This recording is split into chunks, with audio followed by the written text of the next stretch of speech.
Halo, selamat pagi. Pada kesempatan kali ini, saya akan menceritakan pengalaman saya dalam mengikuti 4 fase selama pembelajaran sosiologi. Itu dengan pembelajaran metode demonstrasi kontekstual. Kegiatan ini dimulai dari tahap petunjuk pelaksanaan yang membahas tentang perubahan sosial. Dalam tahapan ini, Wawan mengarahkan kami untuk memahami apa yang dimaksud dengan perubahan sosial, bagaimana bentuknya, dan apa saja dampak dalam kehidupan sehari-hari. Setelah itu, kami diminta untuk mendiskusikan bersama teman-teman tentang hal yang berkaitan dengan perubahan tersebut.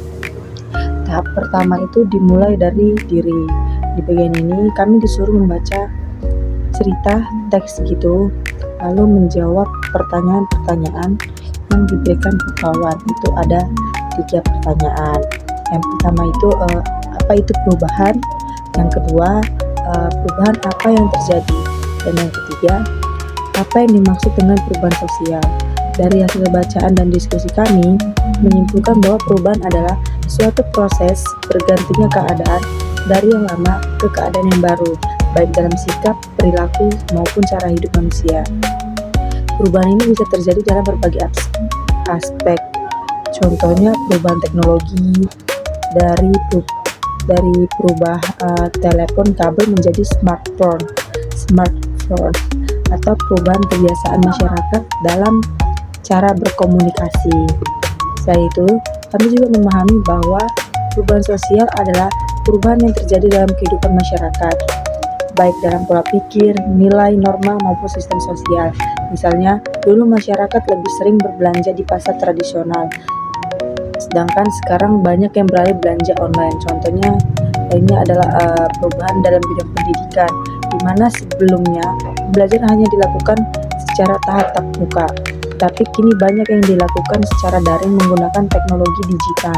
Dari sini kita bisa melihat bahwa perubahan sosial adalah hal yang tidak bisa dihindari dan akan terus terjadi seiring perkembangannya zaman.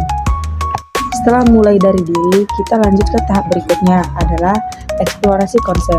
Pada tahap eksplorasi konsep, kami diberikan tugas untuk membuat dan mengunggah mind map mengenai perubahan sosial dan menggunakan teori Tony Buzan. Mind map ini membantu kami memahami konsep perubahan sosial secara lebih terstruktur, mulai dari faktor penyebab, bentuk perubahan, hingga dampak yang ditimbulkan bagi kehidupan masyarakat. Kemudian, kami langsung masuk ke tahap refleksi terbimbing. Dalam tahap ini, kami diminta untuk membuat video penjelasan mengenai mind map sebelumnya yang sudah tersusun di mind mapping itu. Video ini berisi tentang pemaparan tentang apa yang telah kami pelajari, khususnya mengenai contoh perubahan sosial dalam kehidupan sehari-hari. Melalui refleksi ini, kami dapat memahami materi sekaligus melatih kemampuan berbicara di depan kamera. Setelah itu, kegiatan ke tahap berikutnya itu ruang kolaborasi.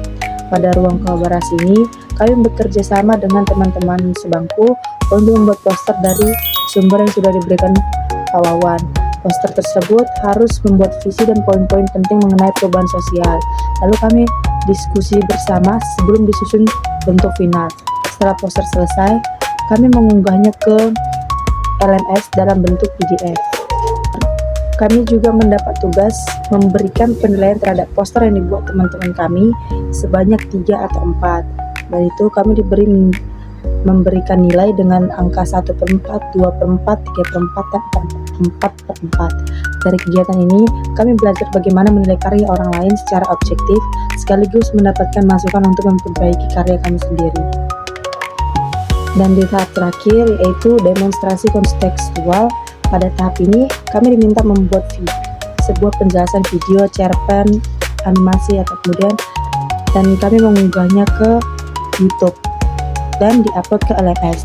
Tahap ini menjadi puncak dari seluruh rangkaian kegiatan 4 tahap fase tersebut, karena disinilah kami benar-benar menunjukkan pemahaman yang sudah diperoleh sejak awal, mulai dari membaca, membuat mind mapping, refleksi, kolaborasi, hingga akhirnya mendemonstrasikan pemahaman kami secara nyata. Dari seluruh proses yang saya jalani, saya menyadari bahwa pembelajaran dengan metode demonstrasi konseptual bukan hanya membuat saya lebih paham materi, tetapi juga melatih kemampuan berpikir kritis, bekerja sama, berkomunikasi, dan berkreasi. Saya juga semakin mengerti bahwa perubahan sosial adalah hal yang wajar terjadi dalam kehidupan dan sebagai bagian dari masyarakat, kita perlu mampu beradaptasi dengan perubahan tersebut.